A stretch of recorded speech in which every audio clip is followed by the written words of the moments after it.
Ladies and gentlemen, fasten your seatbelts and adjust your velvet capes, because today we remember a motorhome so outrageous it makes modern luxury RVs look like budget studio apartments.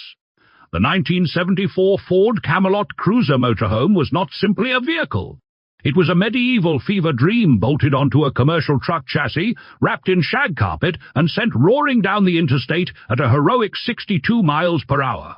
In an era of disco balls and political scandals, this rolling castle dared to ask a simple question.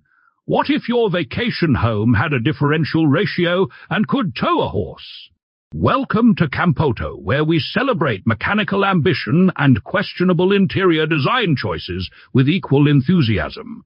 If you enjoy stories about machines that should not exist, but absolutely do, subscribe to the channel, ring the bell, and prepare for a tale of velvet, V8 thunder, and unapologetic 1970s excess. The Camelot Cruiser was born in the United States in 1974, a time when the country was juggling an oil crisis, emissions regulations, and an identity crisis in fashion. While most manufacturers were trying to shrink engines and save fuel, a Chicago businessman named Richard Dick Edler decided the world needed the ultimate luxury motorhome. Not a practical RV, not a modest touring coach, a palace. Edler believed he had discovered the recipe for the perfect recreational vehicle. Spare no expense, indulge every hobby, and make sure the neighbors feel inadequate when you start the engine. Only 3 Camelot Cruisers were ever built. One for Edler himself and his family, reportedly accompanied by St. Bernards, who likely enjoyed more square footage than most apartment renters. The second was tailored for an owner interested in racing horses and boats. The third catered to winter sports. Each unit featured specialized storage compartments for its owner's chosen passion. Production numbers were microscopic, which means survival rates are even more dramatic. All 3 rigs still exist in various states of preservation, making them true artifacts of American automotive audacity. The first 2 were painted blue, while the third became famous as the green one. Subtle naming conventions were clearly not part of the medieval theme. Our focus is the second unit, proudly wearing Camelot Cruisers in lettering that looks like it was borrowed from a Renaissance fair banner. It vanished from public view for years until 2014-2015, when Richard Rawlings purchased it and its blue sibling from an Illinois scrapyard for $30,000 as a bundle deal. They appeared on the television show Gas Monkey Garage, briefly re-entering pop culture before fading again into private hands. In 2023, this second rig resurfaced at auction on Bring a Trailer and sold for $82,500. Still imposing, still extravagant, and still slightly overwhelming. Underneath the fantasy decor sat serious hardware. The Camelot Cruiser was built on a 1974 Ford C-750 truck, chassis paired with a 44-foot, 13.4-meter Gerstenslager trailer. Combined weight exceeded 40 tons, which makes its top speed of 62 miles per hour. 100 kilometers per H sound like a medieval cavalry charge.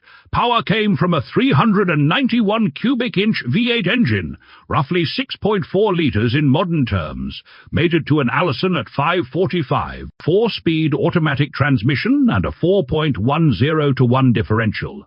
The engine was mounted up front in traditional truck fashion, sending power to the rear wheels with all the subtlety of a parade float. Suspension and braking were commercial grade, designed to haul serious mass. Dimensions were colossal. The trailer alone stretched 44 feet, meaning the full rig occupied more road than many urban apartments occupy ground. Width was approximately 8 feet, 2.44 meters, and interior headroom allowed full standing height in the upper living quarters. Fuel consumption figures were never advertised. With pride, moving over 40 tons with a big block V8 is less about economy and more about commitment.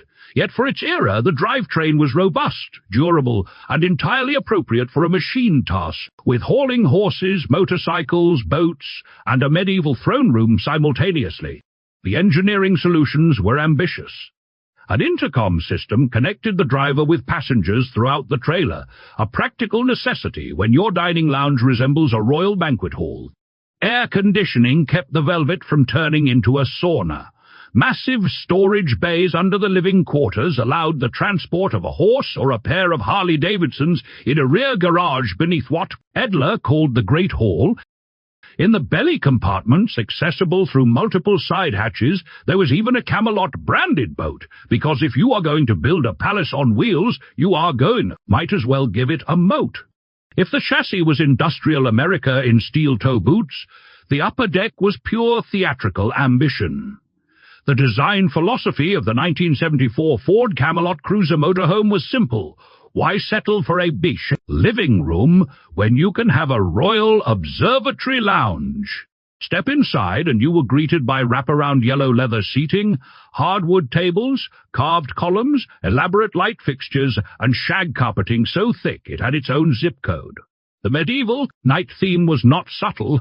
Lions and seahorses decorated hardware, velvet tapestries covered walls, and even the bathroom, officially the King and Queen's Privy, featured dual vanities, tiled walls, a concrete shower with a velvet curtain, and a telephone within reach of the toilet, because nothing says royalty like taking calls from your broker while brushing crushed velvet with your elbow.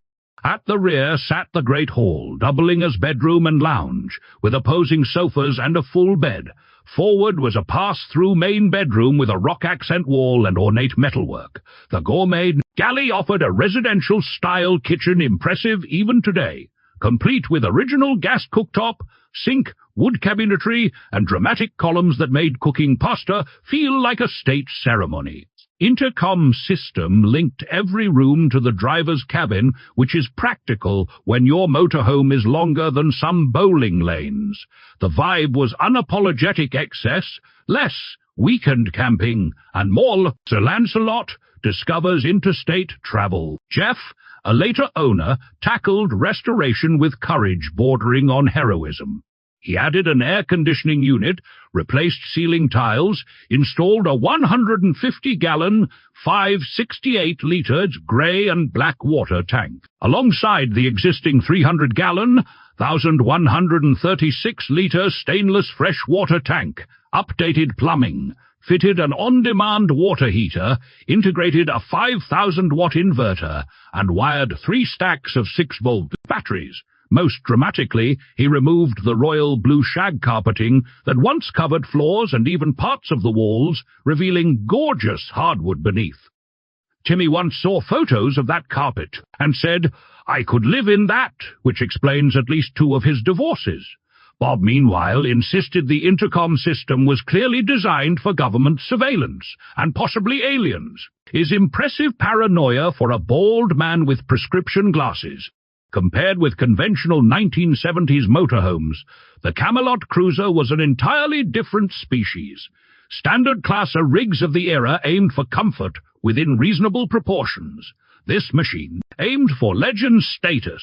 Its 44-foot, 13.4-meter trailer and 40-plus-ton combined mass made it a highway monarch at 62 miles per hour, 100 kilometers per h, flat out. It was not racing anyone, but it was arriving in style. Most RV manufacturers sought efficiency during the fuel crisis. Edler sought immortality. The result feels closer to a bespoke yacht mounted on wheels than a campground cruiser.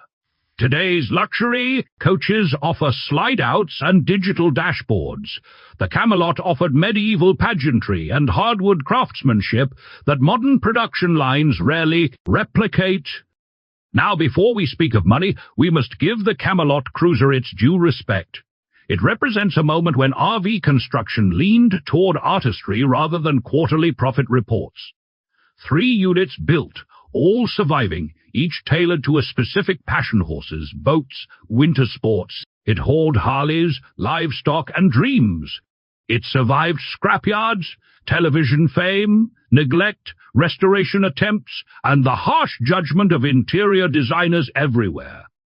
It is excessive, impractical, and completely unforgettable. Politicians promise palaces and deliver paperwork. Dick Edler promised Camelot and delivered 44 feet of it. In 1974, commissioning one of these masterpieces required about $150,000, an astronomical figure at the time, equivalent to roughly $900,000 to $1 million today.